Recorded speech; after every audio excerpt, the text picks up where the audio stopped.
No job after graduation abroad? Here what really happens. You've taken 40 lakhs loan and went to study abroad. What if there's no jobs there? I want to talk about this topic very calmly, very simply, and let's see how I can help you clear your anxiety. Now on this topic, I think nobody wants to talk about it, but everybody fears. It is an untold fear, let me put it that way. What if you finish your degree abroad and you don't get a job? Now, this is not a negative video. What I'm making is a very clarity video. I'm trying to bring clarity in your life and on this topic. Because avoiding this question, it does not reduce risk. Yes, but understanding this question and the repercussions, it will very well bring in understanding. Now, let's face it upfront. The first truth, does it happen? Yes, it happens. Some students do not get jobs immediately after graduation. Not because they're not talented, not because the country where they have studying is bad, but because of a transition from being a student to a professional is not automatic. Please understand, a degree will give you an eligibility, but it does not guarantee you employability. This is the difference you need to understand. And this is the difference which actually matters. Now let's see why it happens. Now, from my experience of guiding thousands and lakhs of students, I have seen 5 very common reasons. First, no internship during studies. Second, weak networking. You're not network in that country. Third, your course you have done is a generic course with a low market demand in that country. The visa timeline pressures. And the last but not the least, you have a very passive job search approach. Please understand, abroad, there is no campus placement culture like in India. You have to build your pathway while you're studying and not after you graduate, like it happens in India. Now let's see what will actually happen if you don't get a job. And this is where your fear will increase. But let me help you, solve this question very calmly. In most countries, after graduation, you get a post-study work period. That depends on the country. For example, US is maybe 1 to 3 years, some 18 months, that depends. That window is given time for you to search for the jobs. And if you don't get a job within that window, you have 3 options left. First, you have to return back to your home country. Second, you need to switch the country. And third, you have to upgrade skills and reapply very strategically. Now, please understand, this is not the end of your career. But yes, of course, emotionally is going to be very difficult for you. Right? That's why preparation has to start much, much earlier than after you finish the degree. Now, let's see, the real risk is no job. That's not a risk at all. Okay, the risk is no strategy. You don't have a strategy for it, for your job. So I've seen students panic, in their final semester. But by then, actually it's too late. The career mapping must begin in the semester 1. In fact, I recommended the career mapping even before you leave India. So things like internship, certification, extra certifications, your LinkedIn presence, the industry alignment, all of this needs to happen earlier. That's why I always insist on a career first planning.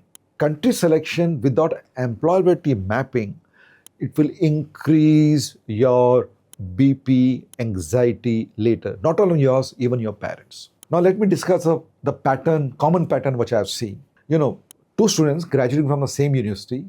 A student, he did internship twice, built projects, networked consistently, understood visa timelines. Student B, he focused only on academics, no internships, started job search after the exam. Now you will realize that student A finds a role within months. Few months he gets a job. And student B, he keeps on struggling. Same country, same degree, but very different preparation and very different output. Now to solve this topic, I will help you with a 4-layer employability framework. It's a framework, please remember. So if you're planning to study abroad, you have to prepare for 4 layers. The first is academic credibility. It means your degree. Second, industry relevant skills. Third, internship exposure. So that's industry exposure. And fourth, your professional networking. Now, degree as you see is only layer 1, but you need all 4. So keeping this in mind, I have built something called a global career council, in which the global career mapping framework, which I have just spoke about, okay, is the core principle. Here we engineer employability. We don't hope it, we engineer it. Now this keeps on going on for practically 2 years. In the last 6 to 9 months is only focused on employability abroad.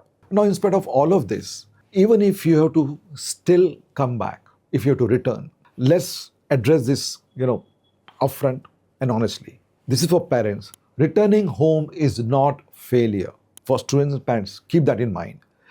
If you are returning in India with what? International exposure, so when you come back, you still are much stronger than what you were before. I have seen the difference with the students when they come back. Of course, you will be better off if you would studied in India. Okay, if that similar degree, if that is what you're looking at. So please understand, the mistake is not returning. The mistake is actually if you go without planning. So some students, they build powerful careers back in India after their international education. Why? Because they have leveraged the experience abroad very intelligently. Now let me say this from my experience. The fear of if I don't get a job stops many capable students from exploring global education. On the other side, I've seen a blind optimization. It hurts those people. We need to have a balanced approach on this. You need to plan for success, prepare for uncertainty. You need to structure your transaction and do not depend on luck. You have to build your positioning. A positioning is what is going to stay with you. So if you're considering studying abroad, ask yourself, am I building for a degree or am I building for an employment? Because no job after graduation is not a disaster. Unprepared graduation is. You need not be unprepared. So before you choose a country, choose a career strategy. Before you choose a college, choose your positioning. If you have clarity, this is going to reduce your fear. Also, remember, if you have a structure, it will reduce your risk. And brick by brick, global careers are built. If you're looking at more discussion on this topic from my team, there's a detail in the description. Ask my team and they will help you have a meeting with me.